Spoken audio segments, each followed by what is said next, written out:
हाय दोस्तों, मैथ कर देंगे बिल्कुल आसान। बने रहिए हमारे साथ इस YouTube परीक्षा गांव चैनल पर। आज हम अपने मैथ के बेसिक कॉन्सेप्ट को क्लियर करेंगे, क्योंकि अगर हमारा मैथ का बेसिक कॉन्सेप्ट क्लियर नहीं होगा तो हम मैथ आगे नहीं सीख पाएंगे। तो हम बेसिक चीज़ों को आज जानेंगे, जैसे नंबर सिस्टम यानी संख्या पद्धति के बारे में। तो पहली संख्या पद्धति यानी नंबर सिस्टम में हमारा आता है नेचुरल नंबर यानी प्राकृत संख्या।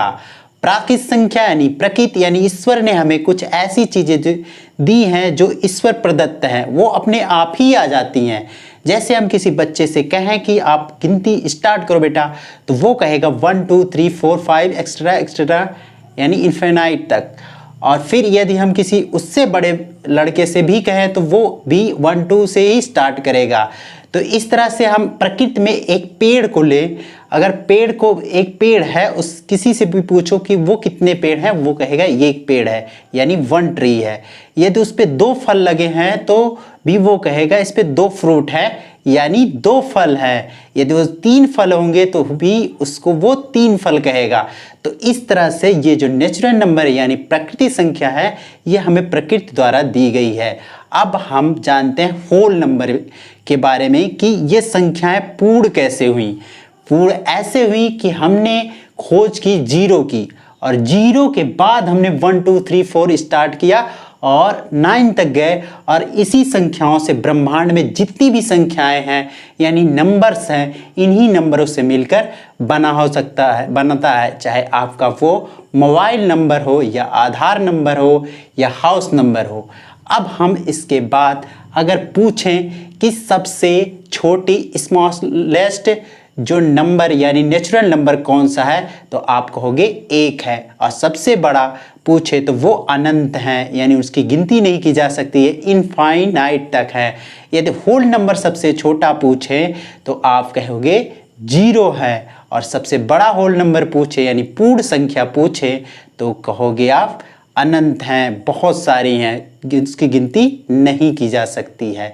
तो 0 के आ जाने से हमारी जो संख्या हुई वो पूर्ण हुई, इसलिए उसे होल नंबर्स यानी पूर्ण संख्या कहते हैं। अब हम चलते हैं इंटीजर नंबर पर यानी पूर्णांक संख्या पर। तो एक दुकानदार है, अब हमें पूर्णांक की जरूरत कैसे पड़ी। एक दुकानदार है, उसने सामान खरीदी 50 रुपए की, फिर उस सामान को बेच दिया। फिर उसने दूसरी सामान लाया 60 रुपए की, और वो शाम को हिसाब किताब लगाने बैठा तो उसे लगा हमने 50 रुपए की जो सामान बेची और 60 रुपए खरीदी, तो आज हमारे जेब में कितना पैसा आया।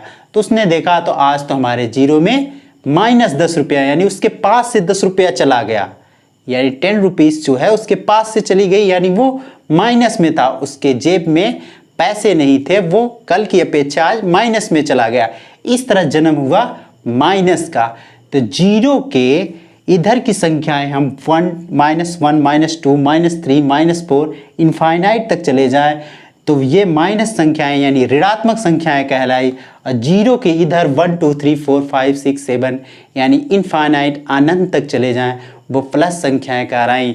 और ये सारी संख्याएं मिल करके हमें पूर्णांक संख्या कहा गया।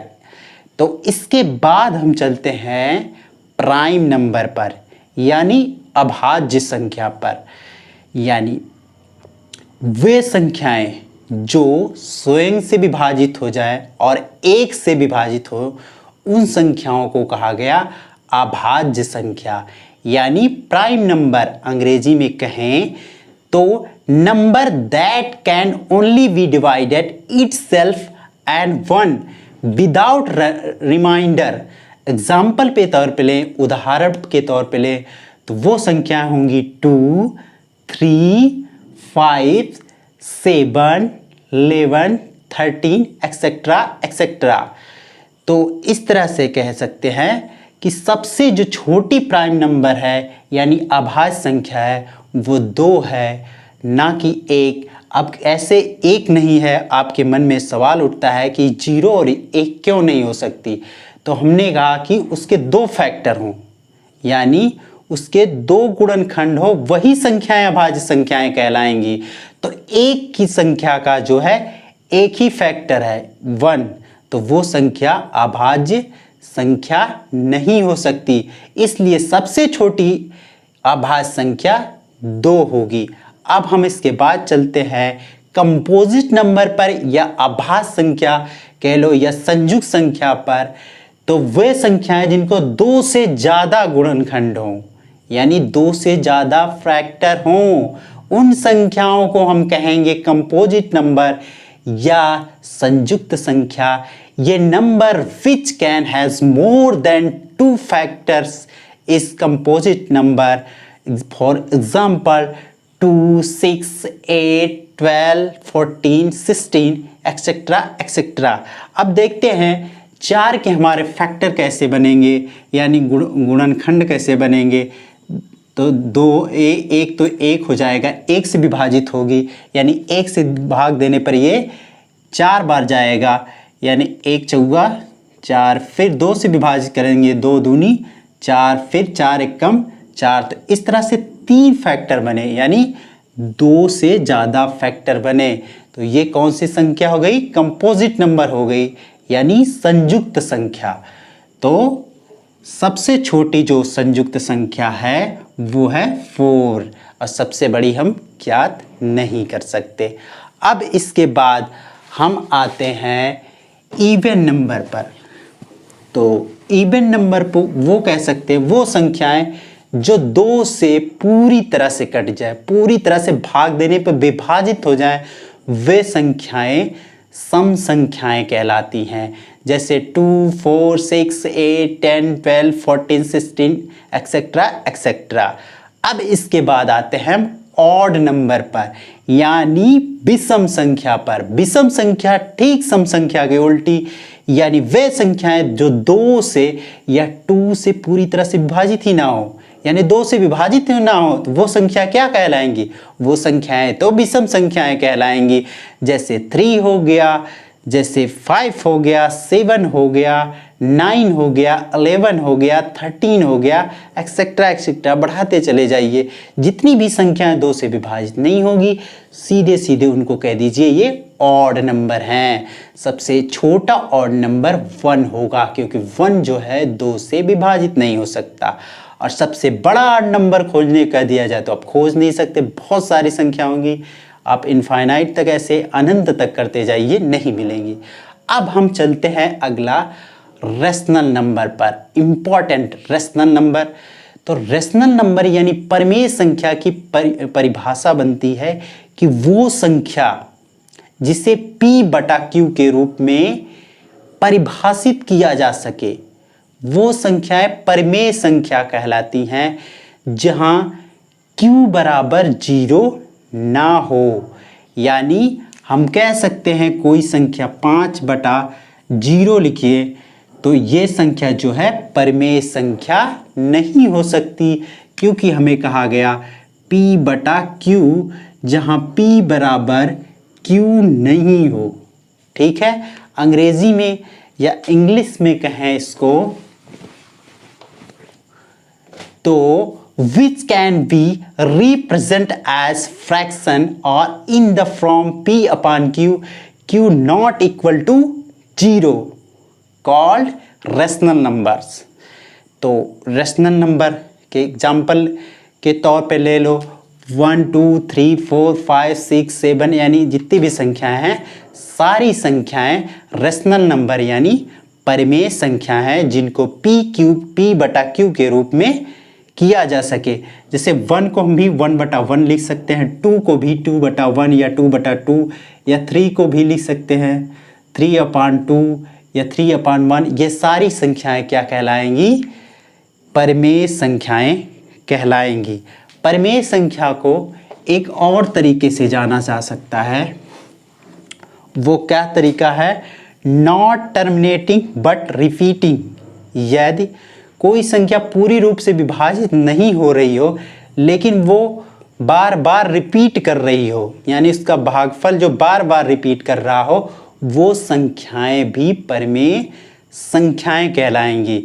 अब एक चीज क्लियर हो गई यहाँ पे कि वो संख्या जो पूरी तरह से कट जाए और या वो अपने आप को बार बार रिपीट करे, यानी उसका भागफल जो है बार बार रिपीट करे, तो वो संख्याएं जो होंगी वो परिमेय संख्याएं होंगी।